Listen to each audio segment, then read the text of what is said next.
¿Qué pasaría si te dijera que la medicina más prometedora para la salud mental no se inventó en un laboratorio moderno, sino que crece en la naturaleza y fue prohibida durante medio siglo por política, no por ciencia? Durante milenios, en las sierras de Oaxaca, María Sabina usó niños santos para sanar el espíritu. La ciencia occidental la ignoró y luego la persiguió. Pero hoy, 70 años después, la Universidad Johns Hopkins y el Imperial College de Londres han tenido que admitir lo imposible. Los protocolos ancestrales tenían razón. Los estudios actuales son contundentes. 1 o 2 sesiones guiadas con psilocibina pueden generar la remisión de depresiones resistentes durante años. No es magia, es neuroplasticidad. Hemos descubierto que estas sustancias apagan la red neuronal por defecto, el piloto automático donde vive la rumiación negativa, y permiten al cerebro recablearse físicamente. En este documental sonoro no encontrarás apología al consumo recreativo.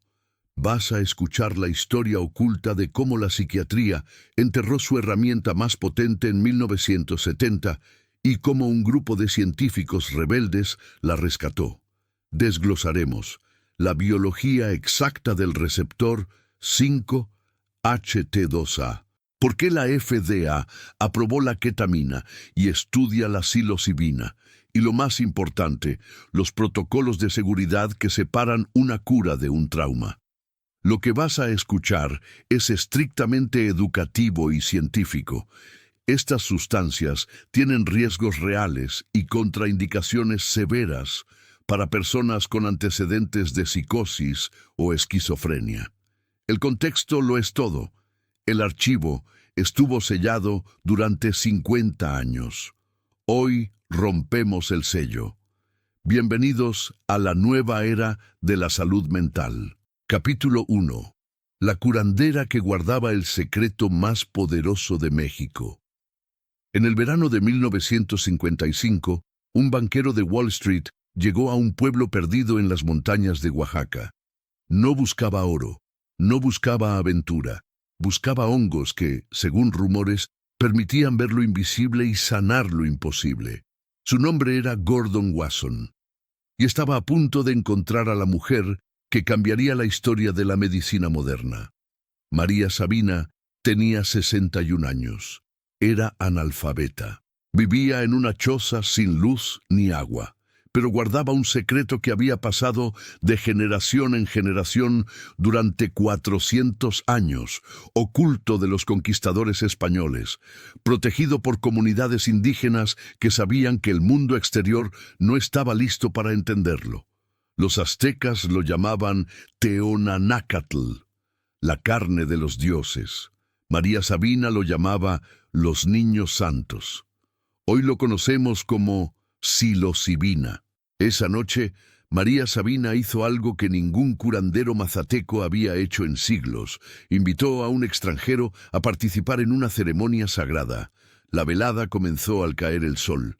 Velas, incienso de copal, flores frescas. María Sabina repartió los hongos en pares, 2, 4, 6.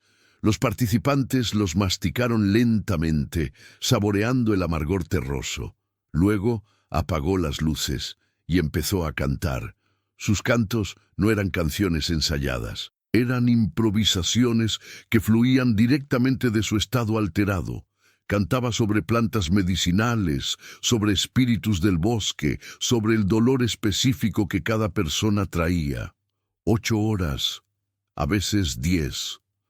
Toda la noche, guiando a los participantes a través de territorios internos que la mayoría nunca sabía que existían. Al amanecer, servía caldo de pollo y chocolate caliente. La ceremonia no terminaba con el viaje, terminaba con la conversación, con la integración, con darle sentido a lo vivido. Gordon Wasson salió de esa choza convencido de haber experimentado algo que la ciencia necesitaba estudiar. 2 años después, la revista Life publicó su artículo. en busca de los hongos mágicos. Fue una bomba. De repente, el pueblo de Huautla de Jiménez se llenó de visitantes, hippies, artistas, científicos, turistas, Bob Dylan, John Lennon, Mick Jagger. Todos querían conocer a María Sabina, todos querían probar los niños santos, pero la mayoría no venía a sanar. Venía a divertirse, y ahí empezó la tragedia. Los visitantes occidentales trataban los hongos como droga de fiesta. Los consumían sin preparación, sin respeto, sin intención. Muchos sufrían crisis psicológicas. La comunidad mazateca culpó a María Sabina de traicionar el secreto sagrado. Quemaron su casa. En una entrevista de 1979, ella dijo algo que todavía duele leer. Antes de Wasson, yo sentía que los hongos me elevaban. Ahora ya no lo siento así. El secreto se ha perdido. Los hippies llegaron y profanaron los hongos. Los tomaron sin respeto como droga, y ahora los hongos ya no funcionan igual. María Sabina murió en 1985, en pobreza, mientras el mundo académico publicaba estudios sobre psilocibina sin mencionar su nombre. Pero su conocimiento no murió con ella. Un químico suizo llamado Albert Hofmann viajó a Oaxaca en 1962. María Sabina le regaló muestras de hongos. Hofmann las llevó a su laboratorio, aisló la molécula activa y la sintetizó en forma pura. Lo que ella conocía como los niños santos que limpian y curan, él lo convirtió en una sustancia que podía estudiarse, medirse, replicarse. Y 60 años después, la Universidad Johns Hopkins validó científicamente lo que María Sabina siempre supo. Aquí está lo fascinante. Los estudios modernos confirman cada elemento de su protocolo ancestral. El ayuno previo, la oscuridad, la música en vivo, la intención clara, el acompañamiento de alguien experimentado, la integración al día siguiente. María Sabina no tenía títulos universitarios, no sabía leer, pero entendía algo que la psiquiatría tardó medio siglo en redescubrir. La molécula es solo la herramienta. El contexto es lo que determina si sanas o te traumatizas. Por eso los tratamientos modernos más exitosos no dan una pastilla y mandan al paciente a casa. Crean ambientes seguros, dedican semanas a preparación, acompañan durante toda la experiencia. Hablan después para integrar lo vivido. Están haciendo exactamente lo que María Sabina hacía, solo que ahora lo llaman terapia asistida con psicodélicos y cobran miles de dólares. Ella también sabía algo más que la ciencia confirmó después. María Sabina rechazaba a ciertas personas. Decía que tenían el espíritu perturbado. No les daba hongos porque sabía por 50 años de observación que podían empeorar.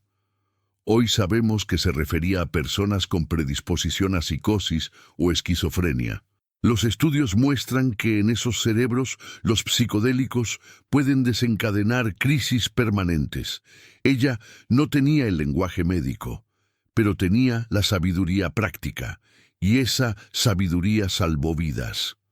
Hay una tensión que no podemos ignorar. Occidente descubrió lo que pueblos indígenas conocían durante milenios, patentó moléculas, creó industrias millonarias y frecuentemente olvidó reconocer a las fuentes originales. Los psicodélicos deben quedarse en contexto ceremonial, sagrados y protegidos, o deben democratizarse para ayudar a millones de personas con depresión y trauma. No hay respuesta fácil. María Sabina misma vivió esa ambivalencia. Compartió el conocimiento porque quería ayudar, pero vio cómo el compartir lo destruía. Quizás la lección es esta: podemos integrar sabiduría ancestral y ciencia moderna, pero no podemos simplemente copiar rituales fuera de contexto y esperar que funcionen. El genio de María Sabina no fue el hongo, fue todo lo demás: la preparación, el ambiente, la guía, la integración. Cuando Johns Hopkins reporta que el 67% de pacientes siguen libres de depresión 5 años después, no están validando solo una molécula. Están validando un enfoque que una curandera analfabeta perfeccionó en una choza de Oaxaca hace 70 años. Los niños santos que ella veneraba son las mismas moléculas que hoy están curando veteranos con trauma de guerra. No es misticismo contra ciencia, es el mismo fenómeno visto desde dos perspectivas que finalmente se encuentran. María Sabina no pudo prever que su decisión de compartir hongos con un banquero de Wall Street desencadenaría una revolución científica global. Tampoco pudo prever el daño que causaría a su comunidad. Su legado es complejo. Fue guardiana de conocimiento ancestral y fue puente involuntario entre dos mundos. La pregunta que nos deja es si podemos honrar ambos roles, aprender de sus errores y construir un futuro donde la medicina psicodélica sea accesible sin ser extractiva, científica sin ser fría, efectiva sin olvidar de dónde viene. Mientras María Sabina realizaba veladas en las montañas de México, del otro lado del mundo un químico suizo estaba a punto de vivir el viaje más extraño de su vida. No buscaba psicodélicos, no sabía que existían, pero un día de abril de 1943, una gota microscópica tocó su piel por accidente. Y lo que pasó después cambió la neurociencia para siempre. Capítulo 2. El día que un científico suizo se volvió loco en bicicleta. Era el 16 de abril de 1943. Europa estaba en guerra. En un laboratorio de Suiza, el doctor Albert Hofmann manipulaba un compuesto que él mismo había creado 5 años antes y olvidado en un estante. Lo llamaban LSD-25. Hofmann sintió algo extraño, un mareo, una inquietud que no podía explicar. Decidió irse a casa temprano. Como era tiempo de guerra y no había gasolina, se subió a su bicicleta, y entonces pasó. Mientras pedaleaba esos 3 kilómetros hacia su casa, el mundo empezó a derretirse. Los edificios ondulaban como si estuvieran bajo el agua. Los colores estallaban con una intensidad que casi dolía. Su vecina, una señora amable, se transformó en una bruja terrorífica. Hofmann estaba aterrorizado. Pensó que se había vuelto loco. Pensó que se estaba muriendo. Llegó a su casa, se tiró en el sofá y pidió a gritos un médico. Cuando el doctor llegó, le tomó el pulso, le midió la presión, le revisó las pupilas. Todo estaba normal. Físicamente, Albert Hofmann estaba perfecto, pero mentalmente estaba viajando a través del primer trip de ácido de la historia de la humanidad. Después de 6 horas de terror, algo cambió.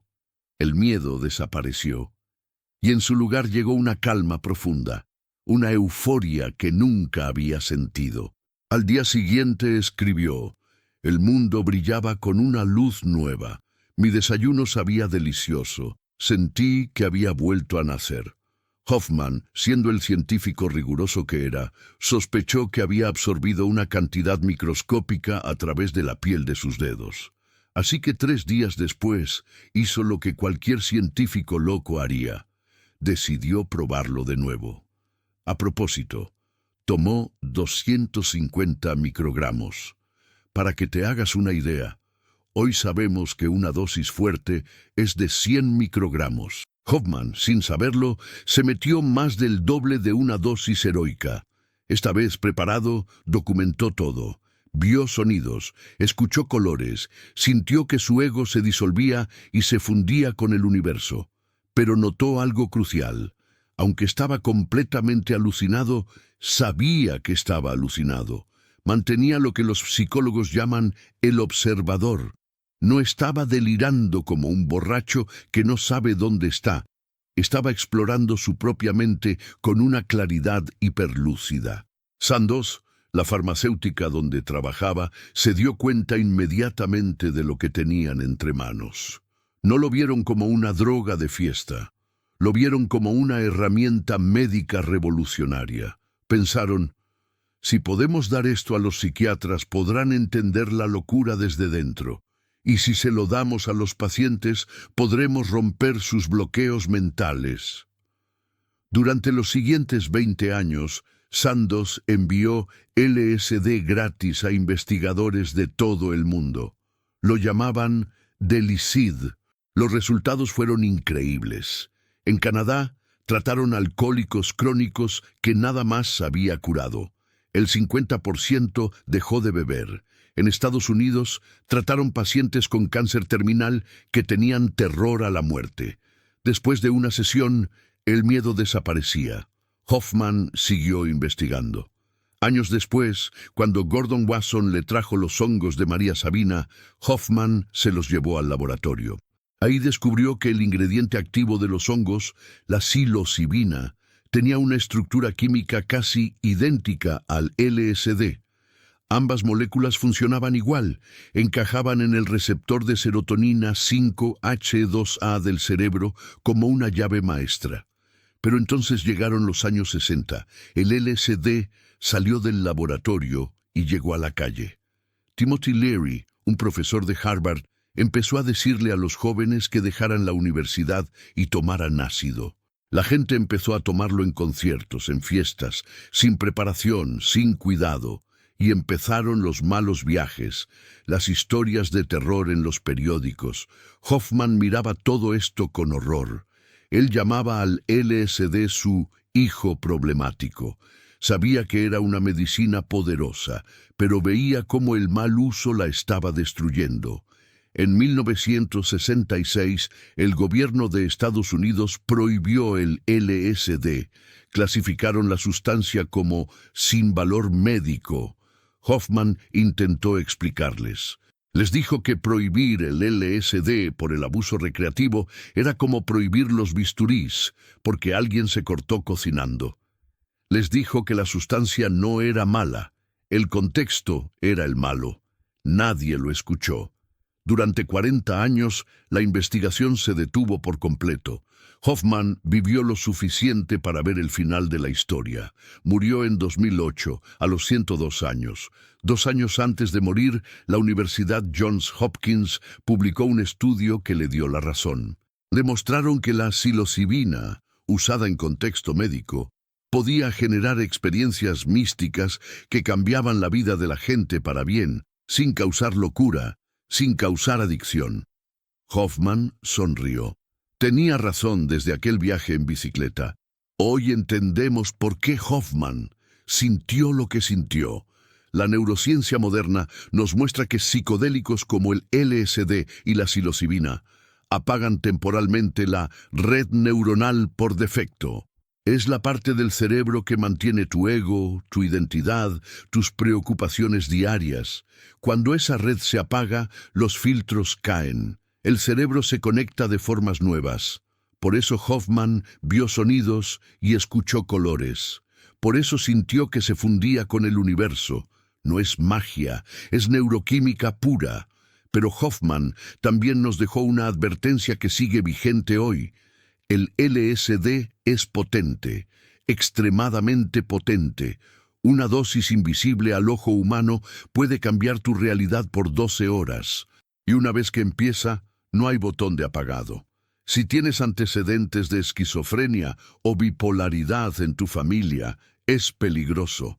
Puede detonar una crisis de la que no regresas.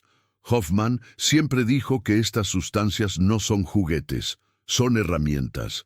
Como la electricidad, mal usada te mata, bien usada ilumina ciudades enteras.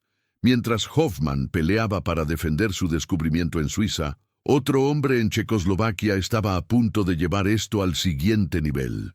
Un psiquiatra que haría más de 4.000 sesiones clínicas con LSD. Un hombre que documentaría, caso por caso, cómo estas moléculas podían sanar traumas que el psicoanálisis tardaba 10 años en tocar. Su nombre era Stanislav Grof, y su historia es la prueba de lo que perdimos durante 50 años de prohibición. Capítulo 3. La Edad de Oro. Perdida. cuando los psiquiatras curaban con LSD. En 1956, un joven médico de Checoslovaquia llamado Stanislav Grof presenció algo que cambió su vida para siempre. Un paciente con depresión severa de 20 años, que no había respondido ni a electroshock ni a ningún tratamiento disponible, tuvo una sesión de 6 horas con LSD bajo supervisión médica. 2 semanas después, la depresión había desaparecido por completo. Grof tenía 25 años, acababa de graduarse de medicina, y lo que vio ese día contradecía todo lo que le habían enseñado. Se suponía que curar una depresión así tomaba años de psicoanálisis. Aquí, en una tarde, patrones de décadas se habían disuelto. Desde ese momento, Grof dedicó su vida a entender cómo era posible. Durante los siguientes 11 años, condujo personalmente más de 3.000 sesiones de terapia con LSD en el Instituto Psiquiátrico de Praga. No solo daba la sustancia y observaba, desarrolló un protocolo completo, paso por paso, de cómo usar psicodélicos para sanar. Todo empezaba semanas antes de la sesión. Grof se reunía con el paciente varias veces para conocer su historia completa. Infancia, traumas, relaciones, miedos. No era solo recopilar información, era construir confianza, porque durante la sesión el paciente iba a estar completamente vulnerable y necesitaba saber que estaba en manos seguras. Grof también educaba. Le explicaba al paciente qué iba a pasar, que el LSD amplifica todo, las emociones buenas y las malas, los recuerdos olvidados, el material que tenemos enterrado. Le enseñaba el principio más importante. Cuando aparezca el miedo, no luches. Respira. Suelta el control. La resistencia intensifica el sufrimiento.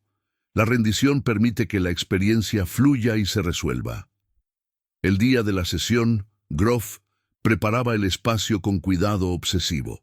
Una habitación privada con luz suave, un sofá cómodo, flores frescas, música seleccionada específicamente para cada fase del viaje.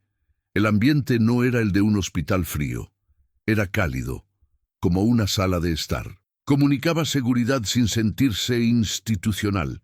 Administraba el LSD disuelto en agua. Después, conversaba casualmente mientras esperaban que hiciera efecto. Cuando empezaba, le pedía al paciente que se recostara, se pusiera un antifaz y cerrara los ojos. Este detalle es crucial. Con los ojos abiertos, la experiencia psicodélica tiende a ser visual, externa, superficial. Con los ojos cerrados, se vuelve profundamente introspectiva. Entonces ponía la música, no cualquier música. Grof había desarrollado playlists específicas para cada fase. Al principio, algo tranquilo y ambiental. En el pico, música clásica dramática que evocaba emociones profundas. Al final, melodías suaves que ayudaban a aterrizar. Durante las 6 a 8 horas de sesión, Grof casi no hablaba. Su presencia era silenciosa pero atenta. A veces tomaba la mano del paciente para transmitir seguridad. Si el paciente lloraba, gritaba o se retorcía procesando algún trauma, Grof no intentaba detenerlo. Mantenía el espacio, dejaba que el material saliera completamente, porque sólo así podía resolverse. Grof observó que las experiencias seguían un patrón predecible en 3 niveles. El primer nivel era sensorial, colores intensos, patrones geométricos. La realidad visual se transformaba en algo caleidoscópico, interesante, pero superficial. El segundo nivel era donde empezaba la sanación real. Emergían memorias olvidadas, frecuentemente traumáticas. Pacientes revivían abuso infantil, negligencia, eventos dolorosos que habían enterrado durante décadas. Pero no como un recuerdo intelectual. Lo revivían con todo el cuerpo, con toda la emoción original. Era como si el trauma saliera de donde estaba atrapado y finalmente pudiera procesarse. El tercer nivel era el más extraño y el más poderoso. Grof lo llamó transpersonal. Los pacientes reportaban experiencias que iban más allá de su biografía personal. Algunos sentían que revivían su propio nacimiento. Otros describían lo que parecían memorias de vidas pasadas. Muchos experimentaban una disolución completa del ego, una fusión con el universo, encuentros con algo que solo podían describir como divino. Grof no afirmaba que estas experiencias fueran literalmente reales, no decía que la gente realmente recordaba vidas pasadas, pero notó algo consistente. Los pacientes que atravesaban estos niveles profundos, especialmente los que experimentaban la muerte del ego, salían transformados. El miedo existencial desaparecía. La depresión se levantaba. Adicciones de décadas perdían su poder. Los números que documentó son difíciles de creer. Pacientes con depresión y ansiedad que no habían respondido a nada, después de 2 o 3 sesiones, entre el 70 y el 80% mostraban mejora significativa. Muchos entraban en remisión completa de síntomas que habían sufrido toda su vida. Alcohólicos crónicos. El 50% dejaba de beber y se mantenía sobrio 6 meses después. Los tratamientos convencionales de la época lograban entre el 10 y el 15%. Pacientes terminales de cáncer con terror paralizante a la muerte. Después de una sesión psicodélica, entre el 70 y el 80% reportaba que el miedo había desaparecido. Sus familias veían cómo enfrentaban sus últimas semanas con paz, incluso con un sentido renovado de significado. Estos resultados parecían demasiado buenos para ser verdad, pero Grof los documentó meticulosamente, sesión por sesión, durante más de una década. En 1967, la situación política en Checoslovaquia se complicó. Grof emigró a Estados Unidos con una beca para investigar en Johns Hopkins. Allí continuó su trabajo, ahora también con psilocibina. Condujo otras 1000 sesiones, hasta que en 1970 la prohibición federal detuvo todo. Pero Grof no se rindió. Se mudó a California y desarrolló una técnica llamada respiración holotrópica junto a su esposa Cristina.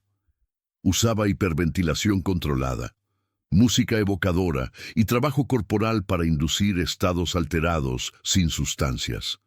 Era su manera de seguir trabajando dentro de la ley. Hoy, a sus 93 años, Grof observa el renacimiento de la investigación psicodélica con una mezcla de satisfacción y preocupación. Satisfacción, porque los estudios modernos de Johns Hopkins están replicando exactamente sus hallazgos de hace 60 años. Los protocolos que usan hoy, preparación exhaustiva, sesión supervisada con música, integración posterior, son prácticamente idénticos a los que él desarrolló en Praga. Preocupación porque ve los mismos errores repitiéndose. El hype mediático, las expectativas infladas, gente tomando psicodélicos sin supervisión, sin preparación, sin entender los riesgos. Grof siempre fue claro sobre las limitaciones. No todos los pacientes mejoraban. Entre el 10 y el 15% empeoraba temporalmente después de las sesiones. Algunos desarrollaban episodios psicóticos que requerían hospitalización. Había contraindicaciones estrictas: esquizofrenia, psicosis, paranoia severa, problemas cardíacos, embarazo. Y repetía una y otra vez que el LSD no era magia. Funcionaba solo dentro de un contexto terapéutico completo, relación de confianza con el terapeuta, preparación adecuada, integración posterior. Sin esos elementos, tomar psicodélicos era arriesgado e inútil. El error histórico que más lamenta es que nadie escuchó estas advertencias en los años 60. Timothy Leary promovió el LSD como herramienta de liberación social, no como medicina. Millones de jóvenes experimentaron sin supervisión. Los malos viajes y las crisis psicológicas destruyeron la reputación de todo el campo. Grof Cree que si la investigación hubiera continuado de manera responsable, el LSD podría haberse aprobado como tratamiento estándar en los años 70. En cambio, la prohibición detuvo todo durante 40 años. El costo humano es incalculable. Millones de personas con depresión resistente, con trauma, con adicciones, sin acceso a algo que podría haberles ayudado. Sus 4.000 sesiones documentadas son un tesoro. Ningún investigador vivo tiene esa profundidad de experiencia clínica directa. Sus libros siguen siendo lectura obligatoria para cualquier terapeuta que se entrene en medicina psicodélica. Pero mientras Grof documentaba transformaciones en clínicas de Checoslovaquia y Estados Unidos, un movimiento social estaba usando las mismas sustancias de maneras completamente diferentes. Un movimiento lleno de idealismo, pero también de imprudencia. Y ese movimiento provocaría una reacción política que enterraría toda la investigación durante medio siglo. Capítulo 4. El hombre más peligroso de América. En 1960, Timothy Leary era el profesor perfecto. PhD de Berkeley, puesto fijo en Harvard, publicaciones en las mejores revistas, el tipo de académico que tus padres querrían que fueras. 3 años después, Harvard lo expulsó. El presidente Nixon lo llamó el hombre más peligroso de América. Y millones de jóvenes repetían su nombre como si fuera un profeta. ¿Qué diablos pasó en esos 3 años? El experimento que lo cambió todo. Leary empezó haciendo ciencia de verdad. Su proyecto en Harvard estudiaba hongos psicodélicos con todos los protocolos correctos. Pero entonces hizo algo que ningún científico había intentado antes. El experimento del Viernes Santo. Tomó estudiantes de teología durante un servicio religioso de Semana Santa. A la mitad les dio psilocibina. A la otra mitad, placebo. El resultado fue incómodo para mucha gente. El 90% de los que tomaron el hongo reportaron experiencias místicas profundas. No me sentí raro o vi colores bonitos. Hablamos de encuentros con lo divino tan reales como cualquier experiencia religiosa tradicional. En una tarde, Leary había demostrado que podías inducir químicamente lo que monjes budistas tardaban décadas en lograr. Y aquí es donde todo empezó a salirse de control, donde Leary la cagó monumentalmente. ¿Recuerdas a Stan Grof del capítulo anterior? El tipo que trató a 4.000 pacientes con LSD en contexto clínico, publicó todo. ¿Nunca tuvo un escándalo? Leary hizo exactamente lo opuesto. Primero, empezó a organizar sesiones psicodélicas en su casa, con estudiantes, con artistas famosos, con cualquiera que quisiera venir.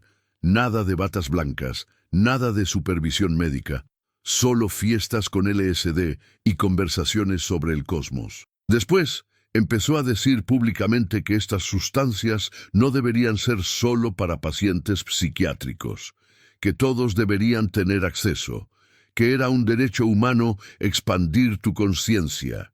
Y luego vino la frase que lo convirtió en leyenda y en villano. Turn on, tune in, drop out. Enciéndete, sintoniza, desconéctate. Miles de jóvenes universitarios tomaron eso literalmente.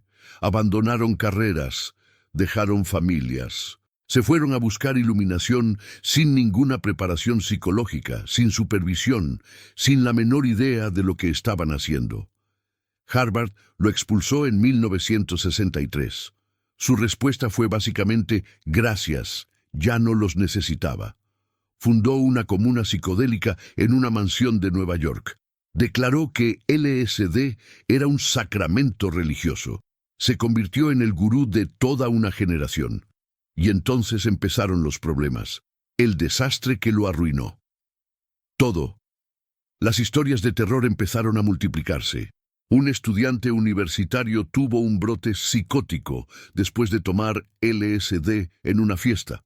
Otro empezó a tener flashbacks, reviviendo partes del viaje semanas después sin haber consumido nada. La prensa sensacionalista se volvió loca. LSD causa locura permanente. Joven salta de edificio bajo influencia de alucinógenos. Ahora, si analizas esos casos con calma, casi todos tenían factores complicantes, dosis absurdamente altas, sustancias adulteradas, personas con problemas psiquiátricos no diagnosticados, ambientes completamente caóticos.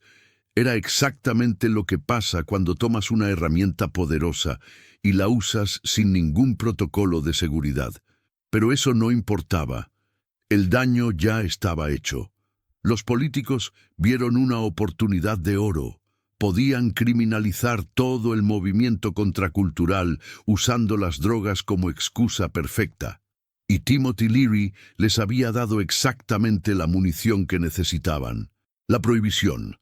1966. California prohíbe LSD. 1968. Posesión se vuelve delito federal. 1970. La ley final. LSD, psilocibina y mescalina fueron clasificados como Schedule I. Eso significa oficialmente sin uso médico aceptado, alto potencial de abuso, inseguras incluso bajo supervisión médica. La ironía es brutal. En ese mismo momento, Grof, Hoffman y cientos de psiquiatras ya habían demostrado durante 15 años que sí tenían uso médico legítimo, que eran seguras bajo supervisión, que habían ayudado a miles de pacientes. Pero la ley decía que eso no existía. Sandoz, la compañía que fabricaba LSD legal para investigación, cerró toda producción. Las universidades cancelaron sus proyectos. Investigadores como Grof perdieron acceso legal a sustancias que habían usado terapéuticamente durante décadas. Albert Hoffman, el hombre que descubrió el LSD, pasó el resto de su vida frustrado, repitiendo lo mismo en cada entrevista. LSD es una herramienta, como un bisturí. En manos de un cirujano salva vidas. En manos de un criminal causa daño, pero no prohibimos los bisturíes porque alguien los usa mal. Nadie lo escuchó. Los años oscuros. Entre 1970 y 1990, las publicaciones científicas sobre psicodélicos cayeron a prácticamente cero. Una generación completa de psiquiatras se entrenó sin saber que estas sustancias habían revolucionado la psicoterapia en los años 60. El conocimiento se perdió. Cuando la investigación finalmente se retomó en los 2000, los científicos tuvieron que redescubrir protocolos que Grof había perfeccionado 40 años antes. Pero el costo real fue humano. Personas con depresión resistente que podrían haber respondido a psicodélicos fueron sometidas a electroshock, a antipsicóticos sedantes que las convertían en zombies, a años de terapias que no funcionaban. Veteranos con PTSD pasaron décadas sufriendo sin acceso a un tratamiento que estudios posteriores mostrarían como 60% efectivo. Pacientes terminales murieron con terror existencial que una sola sesión con psilocibina habría podido aliviar. 30 años de sufrimiento innecesario, porque un profesor de Harvard quiso ser profeta en lugar de científico, y porque un sistema político prefirió el control sobre la cura, la resurrección. Pero la prohibición nunca fue total. En laboratorios aislados, investigadores rebeldes continuaron trabajando, algunos clandestinamente, otros con permisos especiales extremadamente restrictivos. Mantuvieron vivo el conocimiento durante la Edad Oscura, y cuando llegó el siglo XXI, algo empezó a cambiar. En el año 2000, Rick Doblin logró algo que parecía imposible. La FDA aprobó un estudio de MDMA para tratar PTSD. En 2006, Roland Griffiths, de Johns Hopkins, publicó un estudio con psilocibina que demostró seguridad y eficacia en personas sanas. Salió en las revistas más prestigiosas y nadie pudo ignorarlo. Las compuertas empezaron a abrirse. La ciencia que Timothy Leary había dañado y Richard Nixon había enterrado estaba empezando a resucitar. Capítulo 5. El científico que resucitó lo prohibido. Roland Griffiths era el tipo de científico que nadie podría acusar de hippie. Neurocientífico de Johns Hopkins, décadas estudiando adicción a cafeína y opioides, publicaciones en las revistas más prestigiosas, corbata, bata blanca, cero historial contracultural, el establishment personificado, y en 2006 publicó un estudio que cambió todo. El título era académico y aburrido, como debe ser un paper científico, pero lo que decía era revolucionario. Una sola dosis de hongos psicodélicos podía producir experiencias místicas genuinas, experiencias que la gente clasificaba entre las más importantes de sus vidas, como el nacimiento de un hijo, como la muerte de un padre. La comunidad científica se quedó helada. ¿Cómo había llegado este neurocientífico respetable a estudiar sustancias que llevaban 30 años prohibidas y demonizadas? Resulta que Griffiths había empezado a meditar en los 90, y la meditación lo llevó a preguntarse sobre estados alterados de conciencia. Un día, por curiosidad, buscó los estudios viejos de los años 60, los que se hicieron antes de que Nixon enterrara todo. Lo que encontró lo dejó perplejo. Datos robustos, metodología rigurosa, resultados extraordinarios, miles de pacientes tratados exitosamente. ¿Por qué diablos se había detenido esta investigación?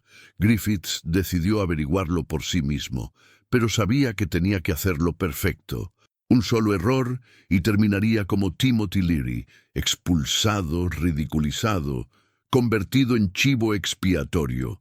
Diseñó el estudio más riguroso posible, doble ciego real. Ni los participantes ni los facilitadores sabían quién recibía el hongo y quién recibía placebo. Screening exhaustivo para eliminar cualquier persona con riesgo psiquiátrico. 8 horas de preparación antes de cada sesión. 2 guías presentes todo el tiempo. Seguimiento durante más de un año. 36 personas completaron el protocolo. Gente sana, sin historial de drogas, sin problemas mentales. Los acostaron en una habitación cómoda con música clásica, flores frescas, un antifaz. La instrucción era simple. Cierra los ojos, dirige la atención hacia adentro, confía en el proceso. Los resultados sorprendieron incluso a Griffiths. 2/3 de los participantes alcanzaron lo que los investigadores llaman experiencia mística completa. No estamos hablando de ver colores bonitos. Estamos hablando de sentir unidad con el universo, trascendencia del tiempo y el espacio, paz tan profunda que no hay palabras para describirla, intuiciones sobre la naturaleza de la realidad. Y aquí viene lo más loco. 14 meses después, sin haber vuelto a tomar nada, el 64% seguía clasificando esa tarde como una de las 5 experiencias más importantes de sus vidas. Piensa en eso. Una sola tarde. 14 meses después. Top 5 de tu existencia entera. Pero lo que realmente importaba para la ciencia era otra cosa. Efectos adversos serios, 0. Ninguna psicosis, ningún flashback problemático, ningún trastorno psiquiátrico, nada de lo que la propaganda de los 70 había prometido que pasaría. El diseño cuidadoso prevenía exactamente los problemas que habían ocurrido cuando la gente tomaba estas sustancias en fiestas sin supervisión. Griffiths había demostrado lo que Groff sabía 40 años antes. El problema nunca fueron las sustancias. El problema fue cómo se usaron. Pero una cosa es que gente sana tenga experiencias profundas. La verdadera prueba era si esto podía ayudar a personas que realmente estaban sufriendo. En 2016, Griffiths publicó otro estudio, esta vez con pacientes de cáncer terminal. Imagina que te acaban de decir que te quedan meses de vida. El terror existencial es absoluto, la depresión, aplastante. Nada funciona. Los antidepresivos no tocan ese miedo primordial a dejar de existir. 51 pacientes en esa situación exacta recibieron una sola dosis de psilocibina. 6 semanas después, el 80% mostró reducción significativa de depresión y ansiedad, versus 30% del grupo que recibió placebo. Pacientes que habían estado paralizados de terror empezaron a hablar de la muerte con calma, no porque hubieran dejado de creer que iban a morir, sino porque habían experimentado algo que les hacía sentir que la muerte no era el final, que eran parte de algo más grande, que la existencia continuaba de formas que no podían explicar, pero que habían sentido como absolutamente reales. Era exactamente lo que Grof había documentado en los 60, pero ahora con la metodología que el siglo XXI exigía. Y entonces los científicos quisieron entender qué estaba pasando dentro del cerebro. Robin Carhart Harris, en Londres, empezó a escanear cerebros de personas bajo psilocibina y descubrió algo fascinante. Hay una red en tu cerebro que se activa cuando piensas en ti mismo, cuando rumias sobre el pasado, cuando te preocupas por el futuro. Los científicos la llaman la red del yo por defecto. Es la voz en tu cabeza que nunca se calla, el narrador constante de tu propia historia. En personas con depresión, esta red está hiperactiva. Es como si el dial del yo estuviera atascado en el máximo volumen. No pueden dejar de pensar en sí mismos, en lo que hicieron mal, en lo que va a salir mal, en por qué todo es su culpa. La psilocibina literalmente apaga esta red, no la daña, no la destruye, solo la silencia temporalmente, y cuando eso pasa, otras partes del cerebro que normalmente no se hablan empiezan a comunicarse. Regiones que llevan años aisladas de repente intercambian información. El resultado es lo que los pacientes describen como ver todo desde una perspectiva completamente nueva. No es una metáfora poética, es literalmente lo que está pasando a nivel neurológico. Partes de tu cerebro que nunca habían colaborado de repente trabajan juntas. Y aquí viene la parte que cambió todo. Los investigadores esperaban que estos efectos duraran horas, quizás días. Pero cuando siguieron a los pacientes semanas y meses después, los cambios persistían. ¿Por qué? Porque la psilocibina no solo cambia cómo te sientes temporalmente, cambia la estructura física de tu cerebro. En ratones, una sola dosis incrementó las conexiones entre neuronas en la corteza prefrontal. Conexiones que seguían ahí un mes después. En humanos, los estudios de seguimiento mostraban lo mismo. Los cerebros de los pacientes se habían recableado. Nuevas rutas neuronales, nuevas formas de procesar información, cambios duraderos que explicaban por qué una o dos sesiones producían efectos que duraban meses o años. En 2020, Griffiths publicó el estudio que todos esperaban: depresión mayor, la que no responde a nada. Pacientes que habían probado todo, antidepresivos, terapia, electroshock, nada funcionaba. 2 dosis de psilocibina, separadas por 2 semanas, con terapia de apoyo. 4 semanas después, el 71% estaba en remisión. 12 semanas después, el 54% seguía en remisión. Estos números no existen en psiquiatría convencional. Los antidepresivos normales tienen tasas de respuesta del 30 a 40% y requieren tomarlos todos los días de tu vida. Pero el dato más impactante llegó en 2024, cuando publicaron el seguimiento de 5 años. El 67% de los participantes originales seguía en remisión, sin dosis adicionales, sin medicación diaria. Una intervención de 2 sesiones, 5 años de resultados. Esto no tiene precedente. Es como si 2 sesiones de fisioterapia curaran un dolor de espalda crónico para siempre. Johns Hopkins recibió $17 millones para establecer el primer centro académico dedicado exclusivamente a psicodélicos en Estados Unidos. Yale, UCSF, Mount Sinai, abrieron programas similares. La investigación que Nixon había enterrado estaba oficialmente resucitada. La FDA otorgó designación de terapia revolucionaria a la psilocibina para depresión resistente. Eso significa que el gobierno reconoce oficialmente que esta sustancia podría ser mejor que todo lo que existe actualmente.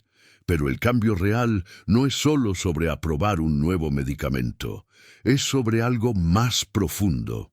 Durante décadas, la psiquiatría asumió que la conciencia ordinaria era la única forma saludable de funcionamiento mental. Cualquier alteración era patología. Cualquier estado no ordinario era síntoma de enfermedad. Johns Hopkins demostró que eso estaba mal. Demostró que la mente puede beneficiarse de excursiones temporales a territorios no ordinarios, que hay formas de conciencia que no son locura ni enfermedad, sino expansión, que el cerebro humano tiene capacidades que apenas estamos empezando a entender, y que una sustancia prohibida durante 30 años podría ser la clave para tratar el sufrimiento mental que la psiquiatría convencional no ha podido tocar. La pregunta ahora es, ¿qué hacemos con este conocimiento? Próximo capítulo, la otra sustancia prohibida que está revolucionando el tratamiento del trauma. MDMA. Veteranos de guerra, y por qué la FDA está a punto de aprobar éxtasis como medicina. Capítulo 6. Lo que pasa. Dentro de tu cabeza. Imagina que tu cerebro es una ciudad. Tiene barrios especializados. El barrio financiero toma decisiones. El barrio artístico procesa emociones. El barrio de archivos guarda memorias. Cada zona hace su trabajo y se comunica con las demás por autopistas neuronales bien definidas. Ahora imagina que llevas años deprimido. Lo que pasa es que uno de esos barrios se vuelve tirano. Se llama la red del yo por defecto. Es la parte de tu cerebro que se activa cuando piensas en ti mismo, cuando recuerdas el pasado, cuando te preocupas por el futuro, cuando la vocecita en tu cabeza no para de hablar. En personas sanas, esta red se enciende y se apaga según la necesidad. Piensas en ti un rato, luego te enfocas en el mundo, luego vuelves a ti. En personas con depresión, ansiedad o trauma, esta red está permanentemente encendida, al máximo volumen, sin botón de apagado. Es como un disco rayado repitiendo el mismo pensamiento doloroso una y otra vez. No soy suficiente. Todo va a salir mal. Nunca voy a mejorar. El mismo loop, infinitamente. Los antidepresivos tradicionales intentan bajar el volumen de ese disco. A veces funcionan, muchas veces no, y tienes que tomarlos todos los días de tu vida. La psilocibina hace algo completamente diferente. No baja el volumen, apaga el tocadiscos. Robin Carhart Harris fue el primer científico en escanear cerebros humanos bajo psicodélicos en 40 años. Lo que vio lo dejó fascinado. Cuando la psilocibina entra en tu cerebro, busca un receptor específico. Piensa en ese receptor como una cerradura. La molécula del hongo encaja perfectamente como llave diseñada a medida. Y cuando gira esa llave, algo extraordinario sucede. La red del yo se apaga, no se daña, no se destruye. Simplemente se silencia temporalmente. Y cuando eso pasa, el resto de tu cerebro hace algo que normalmente no puede hacer. Empieza a hablar consigo mismo de formas nuevas. Carhart Harris tiene una metáfora que me encanta. Dice que el cerebro ordinario es como una orquesta tocando una sinfonía. Cada músico sigue su partitura. Hay un director que controla todo. Es ordenado, predecible, eficiente. El cerebro bajo psicodélicos es como una sesión de jazz improvisado. Los músicos se escuchan entre sí, responden en tiempo real. No hay director central. Es menos predecible, pero infinitamente más creativo. En los escáneres cerebrales esto se ve literalmente. Regiones del cerebro que normalmente nunca se comunican, de repente empiezan a intercambiar información. La parte que procesa sonido habla con la parte que procesa imágenes. La parte que siente emociones habla con la parte que analiza lógica. Por eso la gente reporta ver sonidos o escuchar colores. No es metáfora poética. Es lo que pasa cuando partes de tu cerebro que llevan toda tu vida separadas, de repente se conectan. Y por eso, la gente reporta ver sus problemas desde perspectivas completamente nuevas. Literalmente están usando partes de su cerebro que nunca habían colaborado para procesar la misma información. Pero aquí viene lo realmente extraordinario, lo que nadie esperaba. Los científicos asumían que estos efectos durarían lo que durara la sustancia en el cuerpo. Unas horas, quizás un día. Estaban equivocados. En 2023, la revista Nature publicó un descubrimiento que cambió todo lo que creíamos saber. Resulta que los psicodélicos no solo cambian cómo funciona tu cerebro temporalmente, cambian su estructura física. En ratones, una sola dosis de psilocibina hizo que las neuronas crecieran nuevas ramificaciones. Imagina que cada neurona es un árbol. Una dosis de psilocibina hizo que esos árboles brotaran nuevas ramas. 10% más de conexiones en 24 horas. Y aquí está lo loco. Un mes después, esas ramas nuevas seguían ahí. Esto explica por qué 2 sesiones de psilocibina pueden producir efectos que duran años. No es que te sientas mejor temporalmente, es que tu cerebro se recablea físicamente. Nuevas autopistas neuronales, nuevas rutas de procesamiento, cambios estructurales que permanecen. Los científicos llaman a esto ventana de plasticidad. Durante las semanas después de una sesión psicodélica, tu cerebro está en estado hipermalleable, como arcilla húmeda lista para ser moldeada. Cualquier cosa que hagas durante ese periodo tiene impacto amplificado. Por eso la terapia de integración es tan importante. Si durante esa ventana practicas nuevos patrones de pensamiento, nuevos hábitos, nuevas formas de relacionarte con tus problemas, esos cambios se graban físicamente en tu cerebro.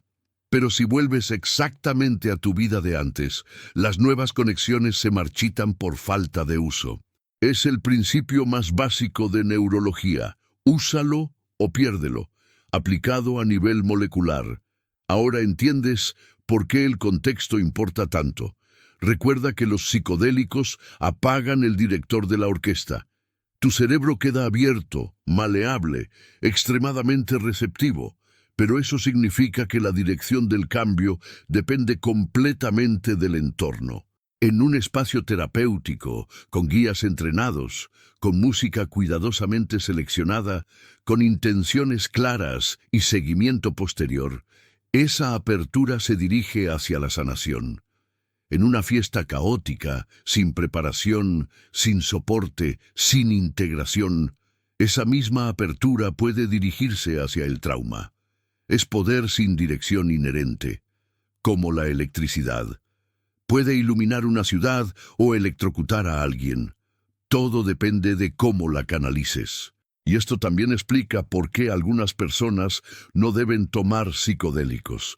En condiciones como la esquizofrenia, el cerebro ya tiene problemas para organizar la realidad. Hay alucinaciones, delirios, pensamiento desorganizado.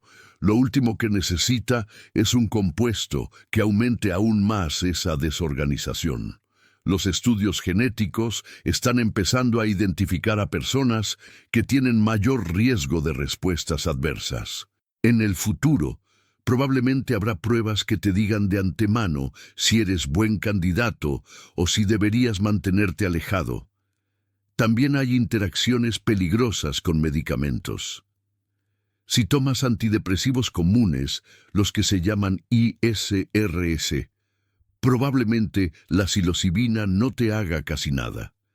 Estos medicamentos bloquean los mismos receptores que el hongo necesita para funcionar. Los protocolos actuales requieren dejar los antidepresivos semanas antes. Y si tomas litio para trastorno bipolar, aléjate de los psicodélicos completamente. Hay reportes de convulsiones. Nadie entiende exactamente por qué, pero el riesgo es suficientemente alto como para que sea contraindicación absoluta. Lo que la neurociencia nos está mostrando es que estas sustancias son herramientas increíblemente poderosas. Pueden reorganizar un cerebro atrapado en patrones destructivos. Pueden abrir ventanas de cambio que normalmente estarían cerradas. Pueden hacer en horas lo que la terapia tradicional tarda años en lograr, pero precisamente porque son tan poderosas, requieren respeto. El cerebro bajo psicodélicos es como un sistema operativo reinstalándose. Si el proceso va bien, terminas con una máquina más rápida, más limpia, más eficiente. Si algo sale mal durante la reinstalación, puedes acabar con un sistema corrupto. Por eso los científicos insisten tanto en la preparación, el contexto y la integración. No es mojigatería. Es neurobiología básica. Y por eso, lo que está pasando ahora en la investigación clínica es tan importante. Por primera vez en la historia, estamos aprendiendo a usar estas herramientas con la precisión que merecen. Próximo capítulo. La otra molécula prohibida que está revolucionando el tratamiento del trauma. MDMA. Veteranos de guerra con pesadillas que duraron décadas. Y el estudio que convenció a la FDA de que el éxtasis puede ser medicina. Capítulo 7. ¿Por qué la pastilla no es suficiente? Hay algo que la gente no entiende sobre los psicodélicos terapéuticos. Creen que funciona así.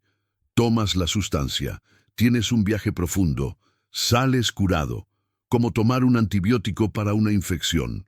La pastilla hace el trabajo. Están completamente equivocados. La sustancia es quizás el 20% del proceso. El otro 80% es todo lo que pasa antes y después. Déjame explicarte con un estudio que lo demuestra perfectamente. Johns Hopkins tomó 2 grupos de personas. Les dieron exactamente la misma dosis de psilocibina, misma molécula, misma cantidad, mismo día. Al primer grupo lo prepararon durante 8 horas. Los pusieron en una habitación cómoda con sofás, flores frescas, luz suave. Les pusieron música cuidadosamente seleccionada. 2 terapeutas estuvieron presentes todo el tiempo. Al segundo grupo lo prepararon 2 horas. Los pusieron en una habitación de hospital típica, blanca, estéril, con luces fluorescentes, sin música. Un solo monitor que básicamente los vigilaba. Misma pastilla. Contexto diferente. ¿Resultado? En el primer grupo, solo el 3% tuvo experiencias difíciles con pánico o ansiedad severa. En el segundo grupo, el 28% las tuvo. Lee eso de nuevo. Misma sustancia. 10 veces más problemas simplemente por cambiar el entorno. Timothy Leary, antes de convertirse en profeta contracultural y arruinarlo todo, acuñó un término que resultó ser genial: set and setting. Set es tu estado mental, tus expectativas, tus intenciones, tu estado emocional ese día. Setting es el entorno, el lugar físico, las personas presentes, la música, la luz.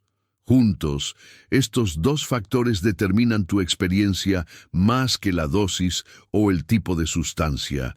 Por eso los protocolos clínicos modernos son tan elaborados. No es burocracia médica innecesaria.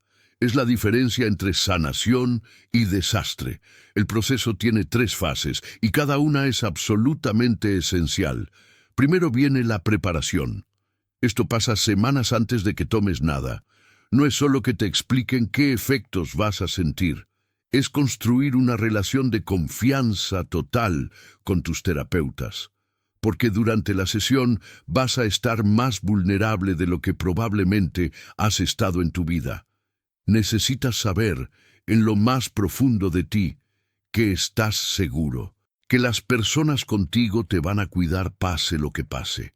Los terapeutas van a conocer tu historia completa, tus traumas, tus relaciones, tus miedos, tus esperanzas, no para juzgarte, sino para entender qué puede emerger durante la experiencia. Van a hacerte exámenes médicos para asegurarse de que no hay nada que pueda complicarse. Electrocardiograma, análisis de sangre, evaluación psiquiátrica detallada. Pero quizás lo más importante es que te van a enseñar algo contraintuitivo: cómo rendirte. Cuando estás bajo psicodélicos y aparece algo difícil, el instinto natural es luchar, resistir, intentar controlar, escapar. Ese instinto es exactamente lo que convierte una experiencia difícil en un infierno. La resistencia amplifica el sufrimiento. Es como estar atrapado en arenas movedizas. Cuantas más luchas, más te hundes. Lo que te enseñan es lo opuesto: respirar, relajar el cuerpo, confiar en el proceso y soltar. Dejar que pase lo que tenga que pasar. Atravesarlo en lugar de huir de ello. Esto suena simple. En la práctica es una de las cosas más difíciles que harás en tu vida. Por eso necesitas practicarlo antes. También vas a visitar la habitación donde será la sesión. Te familiarizas con el espacio. Ves dónde estarán los terapeutas, dónde está el baño, cómo se ve todo. El cerebro humano teme lo desconocido. Conocer el espacio de antemano reduce esa ansiedad dramáticamente. Y finalmente, estableces intenciones. No es un plan rígido de lo que va a pasar. Es una dirección suave. ¿Qué esperas sanar? ¿Qué preguntas traes? ¿Qué parte de ti necesita atención? No vas a poder controlar la experiencia. Nadie puede. Pero puedes entrar con claridad sobre por qué estás ahí. Luego viene el día de la sesión. Llegas con el estómago vacío desde la noche anterior. La habitación parece más una sala de estar acogedora que un consultorio médico. Hay un sofá cómodo, almohadas, mantas suaves, flores frescas, luz natural o iluminación cálida. Objetos bonitos que son agradables de mirar. Los teléfonos están apagados. No hay interrupciones posibles. Privacidad absoluta. Tomas la cápsula con agua. Los terapeutas conversan contigo casualmente durante la media hora o 40 minutos que tarda en hacer efecto. Nada profundo. Solo estar presente, relajarse, dejar que la ansiedad natural se disipe. Cuando empieza a hacer efecto, te recuestas. Te pones un antifaz para bloquear la luz y dirigir la atención hacia adentro. Te ponen auriculares con música. La instrucción es simple. Dirígete hacia adentro. Confía. Abre. Suelta. Estamos aquí si necesitas. La música no es cualquier música. Johns Hopkins ha publicado las playlists exactas que han validado en cientos de sesiones. No tiene letra, porque las palabras dirigen el pensamiento consciente y eso interfiere con el proceso. Es instrumental, diseñada para evocar emoción sin dictar contenido específico. Al principio es suave, ambiental. En el pico de la experiencia es clásica, emocional, intensa. Brahms, Bach, Gorecki. Cuando empiezas a bajar, la música también baja, resolviendo gradualmente. Los terapeutas están ahí todo el tiempo. Generalmente son dos, frecuentemente un hombre y una mujer. Intervienen lo menos posible. A veces toman tu mano para recordarte que no estás solo. Si hablas, escuchan sin juzgar, sin analizar, sin dirigir. Si entras en pánico, no intentan detener lo que está pasando. Eso sería contraproducente. En lugar de eso te recuerdan: esto es temporal, estás seguro, respira, suelta la resistencia. Te acompañan a través de la dificultad en lugar de intentar rescatarte de ella. Esto es crítico.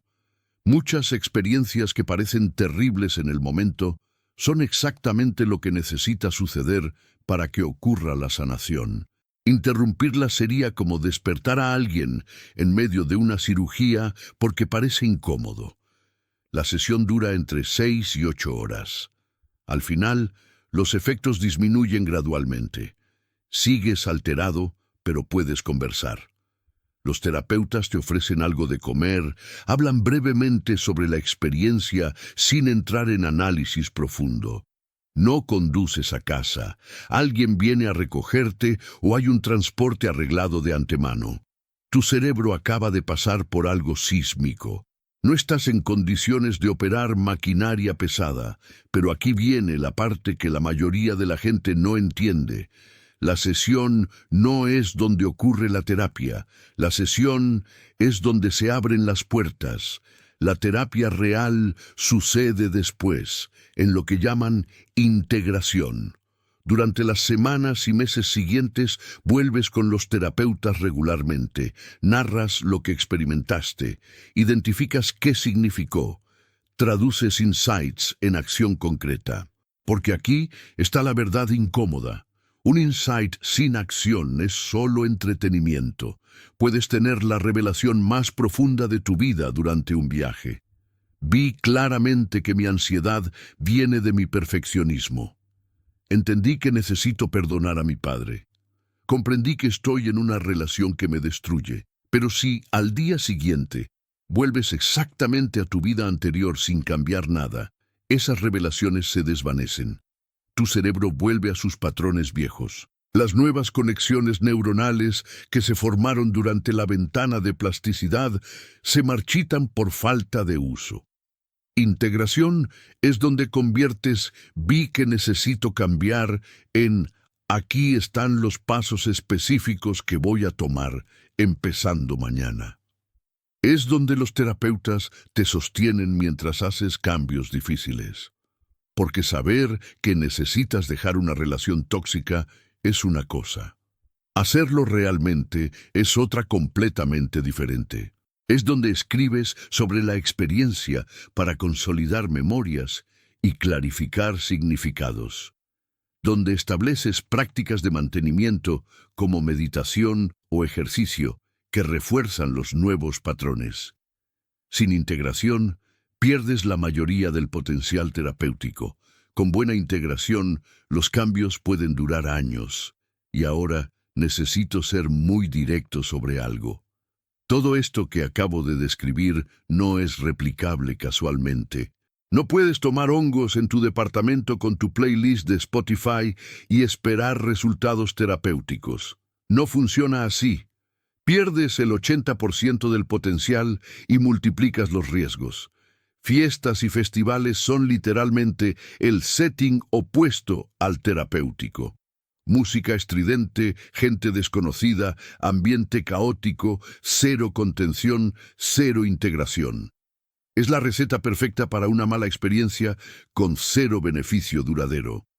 El turismo de ayahuasca, que se ha puesto tan de moda, tiene sus propios problemas. Muchos facilitadores no tienen formación psicológica real. Hay casos documentados de personas retraumatizadas, de abuso sexual durante ceremonias cuando los participantes están completamente vulnerables, de crisis psiquiátricas sin ningún soporte médico disponible. Microdosing, que tanta gente hace por su cuenta, tiene evidencia científica muy preliminar. Los beneficios que la gente reporta podrían ser placebo. Y hay riesgos cardiovasculares a largo plazo que todavía no se entienden bien. No digo esto para asustarte. Lo digo porque estas sustancias son herramientas poderosas, y las herramientas poderosas requieren respeto. Un bisturí en manos de un cirujano entrenado, en un quirófano estéril, con anestesia y monitoreo, salva vidas. Un bisturí en manos de alguien sin entrenamiento, en una cocina, sin ningún soporte, causa desastres. El contexto no es un detalle opcional, es el núcleo del mecanismo terapéutico. La molécula abre la puerta. Pero ¿quién está contigo? ¿Dónde estás? ¿Cómo te preparaste y qué haces después? Determina si atraviesas esa puerta hacia la sanación o hacia el caos. Próximo capítulo. La otra molécula prohibida que está a punto de convertirse en medicina legal. MDMA, veteranos con décadas de pesadillas y el estudio que convenció a la FDA de que el éxtasis puede curar trauma. Capítulo 8. El anestésico de caballos que cura la depresión. Esta historia empieza con un accidente. Ketamina se inventó en 1962 como anestésico. Los cirujanos la usaban porque tenía una ventaja rara. Podías operar a alguien sin que sintiera dolor, pero sin dormirlo completamente. Quedaba en un estado extraño, desconectado de su cuerpo, pero técnicamente despierto. Era especialmente popular en veterinaria, también en medicina de emergencia, en zonas de guerra, en lugares donde no había acceso a anestesia más sofisticada. Nadie pensaba que tuviera nada que ver con la salud mental. Hasta que los médicos empezaron a notar algo raro. Pacientes que entraban a cirugía con depresión severa salían diferentes. No solo recuperados de la operación. Su humor había cambiado. Se sentían mejor, más ligeros, más esperanzados. Y no era un cambio gradual, como con los antidepresivos normales, que tardan semanas en hacer efecto. Era inmediato, en horas. Al principio lo descartaron como coincidencia. Quizás la cirugía les había quitado un peso de encima. Quizás era el alivio de haber sobrevivido. Pero los reportes seguían llegando, demasiados para ignorar. En 2006, los Institutos Nacionales de Salud de Estados Unidos decidieron investigar formalmente. Tomaron 18 personas con depresión que no había respondido a ningún tratamiento. Le dieron a cada una infusión de ketamina. Los resultados dejaron a todos en shock. El 71% respondió en 24 horas. Lee eso de nuevo. 71% en un día.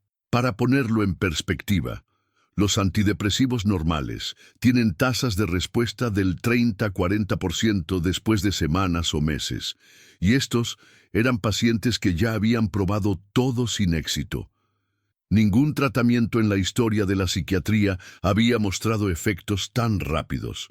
El efecto duraba aproximadamente una semana antes de desvanecerse.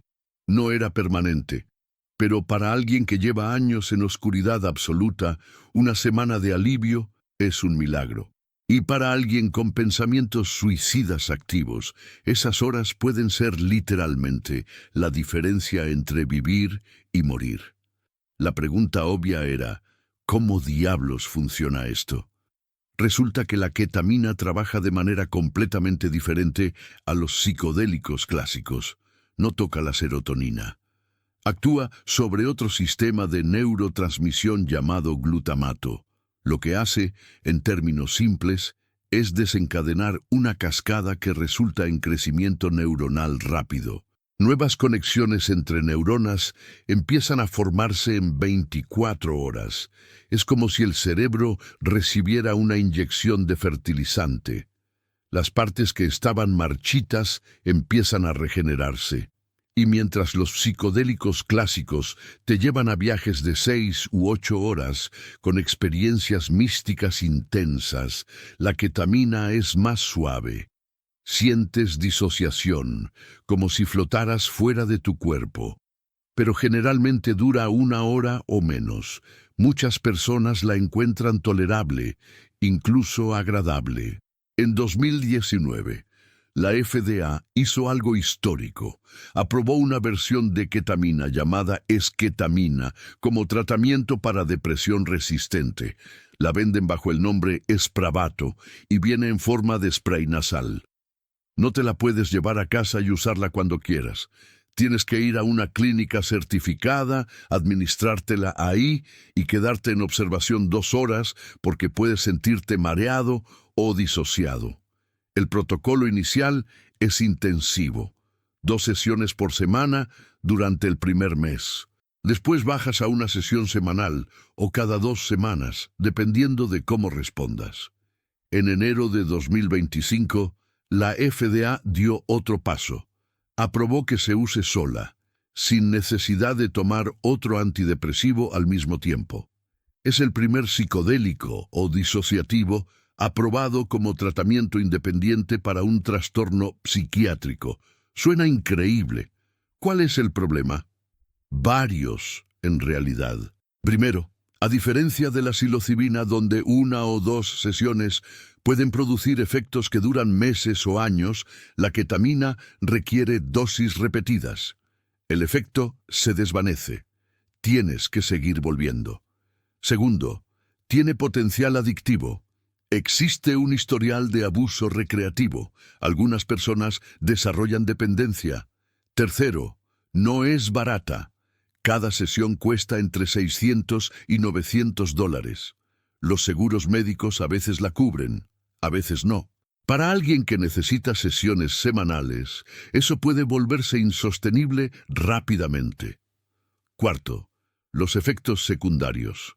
Náusea, mareo, aumento de presión arterial. La disociación que algunas personas encuentran tolerable, otras la encuentran profundamente desagradable. Y hay gente que definitivamente no debería usarla. Si tienes presión alta, no controlada, enfermedad cardiovascular seria, historial de psicosis o estás activamente abusando otras sustancias, la ketamina está fuera de la mesa, que también funciona. Los estudios más recientes muestran que entre el 50 y 60% de las personas con depresión resistente responden. Es significativamente mejor que placebo. Pero no es una cura mágica. Muchos recaen cuando dejan el tratamiento. También existen clínicas que ofrecen ketamina intravenosa, no el spray nasal aprobado por la FDA, sino la ketamina original administrada directamente en la vena. Técnicamente es legal, porque los médicos pueden usar medicamentos aprobados para usos que no están en la etiqueta oficial. Es más barato que Spravato y parece funcionar igual de bien. Si estás considerando esto, busca clínicas certificadas por organizaciones profesionales. Hay mucha variabilidad en calidad ahí afuera. Pero aquí está lo realmente importante de la historia de la ketamina. No es el tratamiento perfecto. Tiene limitaciones serias. Pero demostró algo que cambió todo. Que sustancias con efectos disociativos o psicodélicos pueden ser medicina legítima. La FDA la aprobó. Los seguros empezaron a cubrirla. Clínicas legales abrieron en todo el país. De repente, había un precedente. Y ese precedente abrió la puerta para todo lo que viene después. La psilocibina está en ensayos clínicos avanzados. El MDMA estuvo a punto de aprobarse. Otros compuestos están en el horizonte. La ketamina fue la primera ficha de dominó que cayó. Demostró que el sistema regulatorio podía adaptarse, que la ciencia podía superar décadas de estigma, que estas sustancias prohibidas y demonizadas podían convertirse en tratamientos legítimos. No es perfecta, pero es real y está disponible hoy. Para alguien en el fondo de una depresión que no ha respondido a nada más, eso no es poca cosa. Próximo capítulo. La molécula que estuvo más cerca que ninguna de convertirse en medicina legal. MDMA, veteranos de guerra, traumas de décadas curados en semanas y la decisión de la FDA que dejó a todos en shock. Capítulo 9. Cuando nada funciona y el miedo es total. Imagina que tienes una depresión tan oscura que nada la toca. Has probado 2 antidepresivos, 3, 5.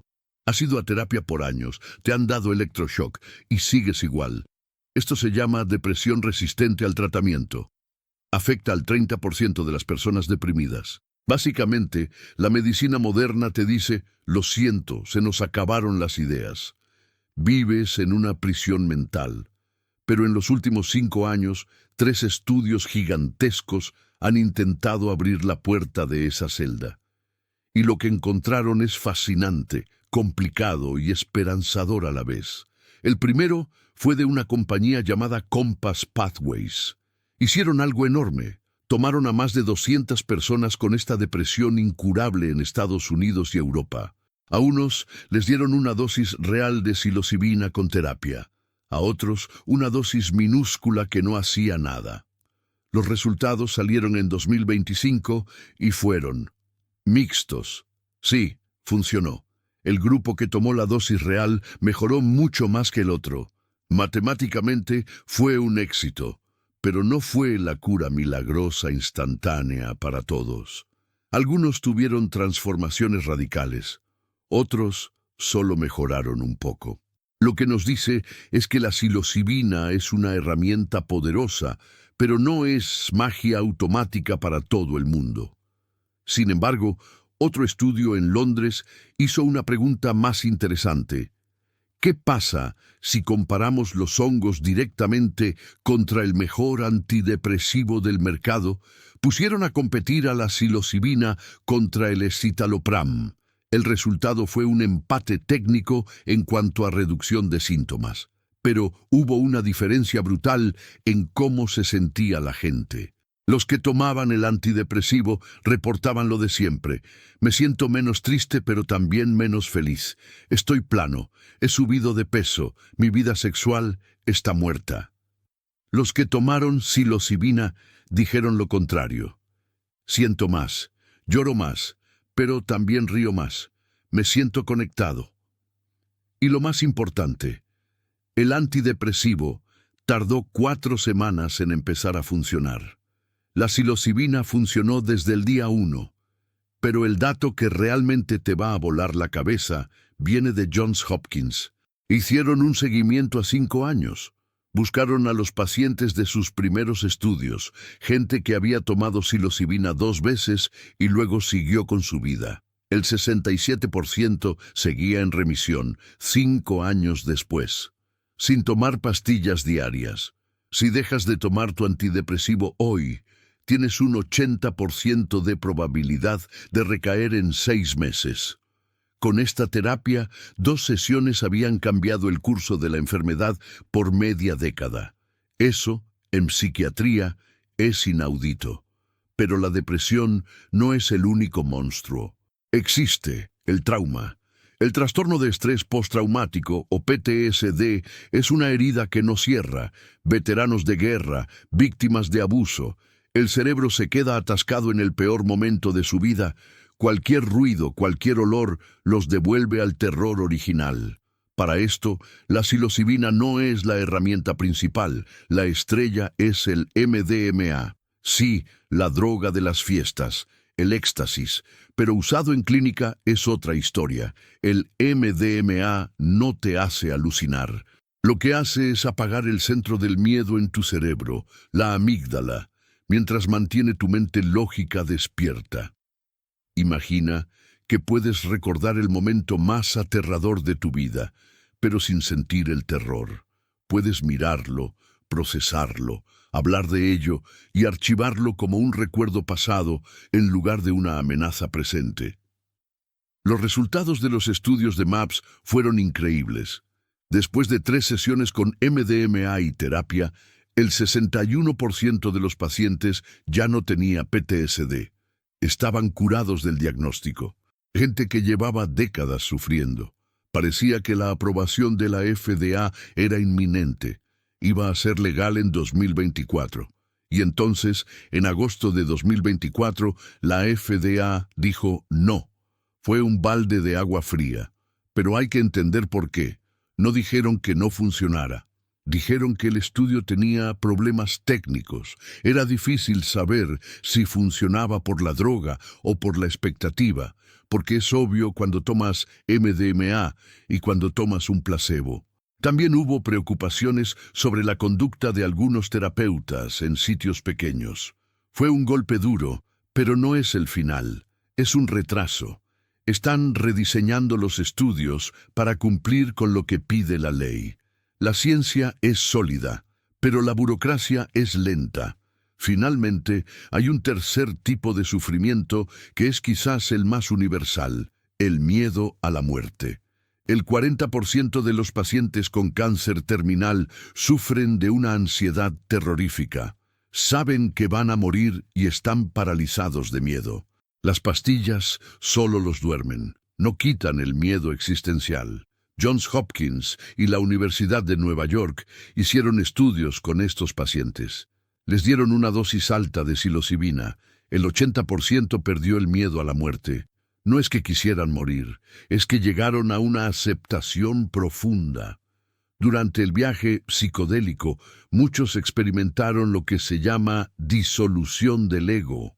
Su sentido del yo se desvaneció. Sintieron que su conciencia era parte de algo más grande, algo que continuaba. Para algunos fue una experiencia religiosa. Me uní con Dios. Para otros fue secular. Vi que soy parte de la energía del universo, como una ola en el océano. La interpretación no importaba, el resultado sí. Pacientes que vivían aterrorizados pasaron sus últimos meses en paz. Reconectaron con sus familias. Murieron con dignidad, sin angustia. Las familias, años después, decían que esa experiencia había cambiado no solo la muerte de sus seres queridos, sino sus propias vidas. Lo que estos tres grupos de estudios nos dicen es algo profundo. Ya sea depresión resistente, trauma de guerra o miedo a la muerte, el mecanismo es similar. Estas sustancias nos permiten salir de nuestros patrones rígidos de pensamiento. Nos permiten mirar al monstruo a los ojos, ya sea el dolor, el trauma o la mortalidad, y darnos cuenta de que somos más grandes que nuestro miedo. No es una píldora mágica que te tomas y te olvidas, es una puerta que se abre. Y lo que los datos nos dicen, alto y claro, es que cuando cruzas esa puerta con la ayuda adecuada, la sanación es posible donde la medicina convencional se había rendido. Próximo capítulo. El futuro. ¿Cómo se verá esto en 10 años? ¿Podrás ir a una clínica o será solo para ricos? Y la pregunta del millón, ¿cómo va a cambiar esto a la sociedad? Capítulo 10. El mapa del tesoro y los campos minados. Estás viendo todo esto y probablemente tienes una sola pregunta. Ok, me convenciste, esto suena increíble, pero ¿dónde diablos puedo hacerlo sin terminar en la cárcel? Y aquí es donde la cosa se pone complicada. Vivimos en un momento extraño. Dependiendo de dónde estés parado físicamente, la misma sustancia puede ser una medicina sagrada, un tratamiento médico de vanguardia o un delito grave que te puede mandar a prisión por años. Así que vamos a dibujar el mapa real de 2025. Si quieres acceder a estas terapias hoy, tienes exactamente 4 caminos, y cada uno tiene sus propias reglas, sus propios costos y sus propios riesgos. El primer camino es el único que es legal en todo Estados Unidos a nivel federal: la ketamina. Como vimos en el capítulo anterior, esto es completamente legal si tienes receta. Tienes 2 opciones aquí. La primera es buscar una clínica que ofrezca Spravato. Es el spray nasal aprobado por la FDA. Lo cubre el seguro médico muchas veces.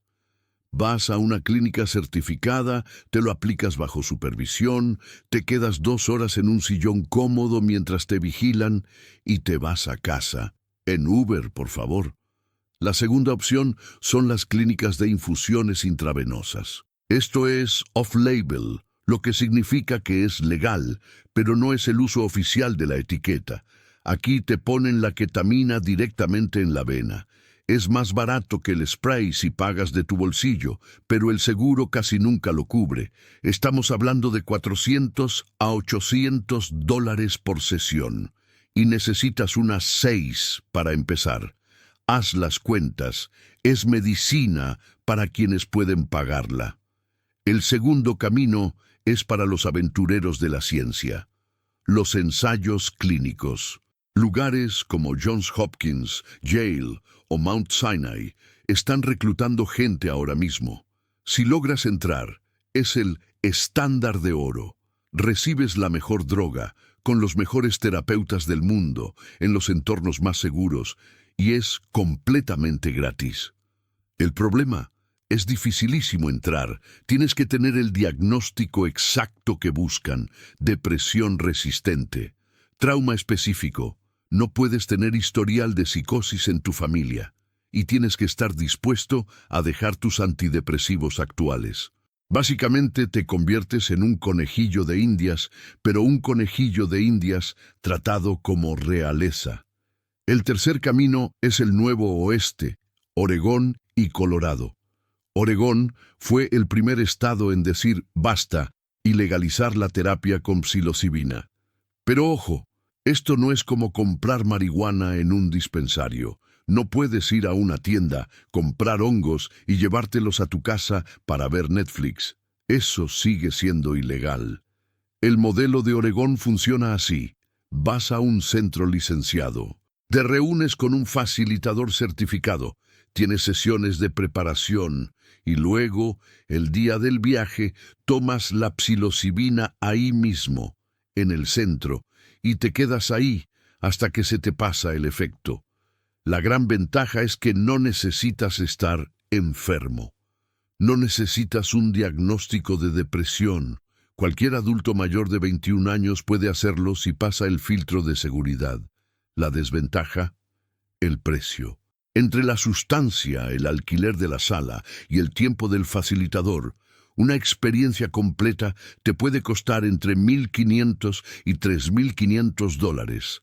De nuevo, la barrera es el dinero. Y aquí necesito hacer una aclaración vital sobre la despenalización. Ciudades como Denver, Oakland o Washington, D.C. han despenalizado los hongos.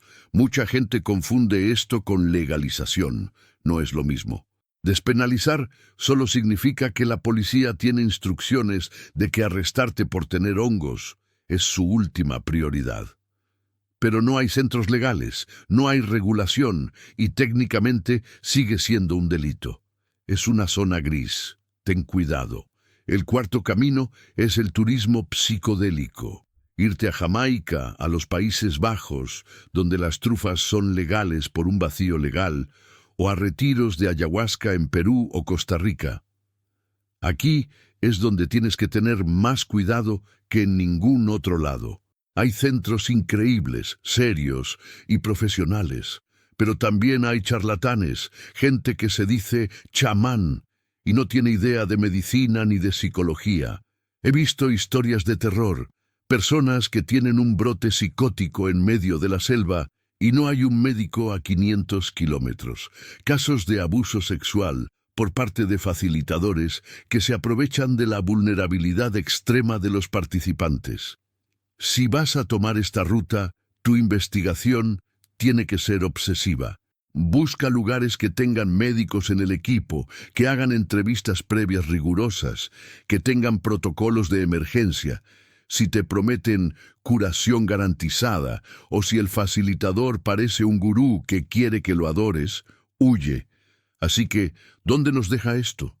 La realidad es que en 2025 tenemos un problema de acceso brutal.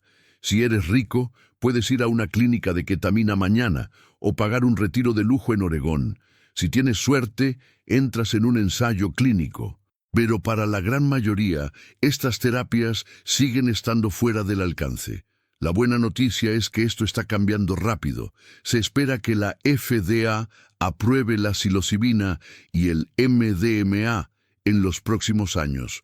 Cuando eso pase, los seguros tendrán que empezar a cubrirlo. Australia ya lo hizo. Canadá tiene programas de acceso compasivo. El dique se está rompiendo. Pero quiero terminar con una advertencia final, y es la más importante de toda esta serie. Sé lo que estás pensando. Si es tan caro y complicado, mejor consigo unos hongos por ahí y lo hago en mi casa con mi amigo. Por favor, no lo hagas. No te estoy hablando desde la moralidad. Te hablo desde la seguridad. Como vimos en los capítulos anteriores, la sustancia es solo una herramienta. El contexto lo es todo. Si lo haces sin preparación, puedes destapar traumas para los que no estás listo. Si lo haces sin integración, esos insights brillantes se desvanecerán en 2 días. Y lo peor, en el mercado negro nunca sabes qué estás comprando.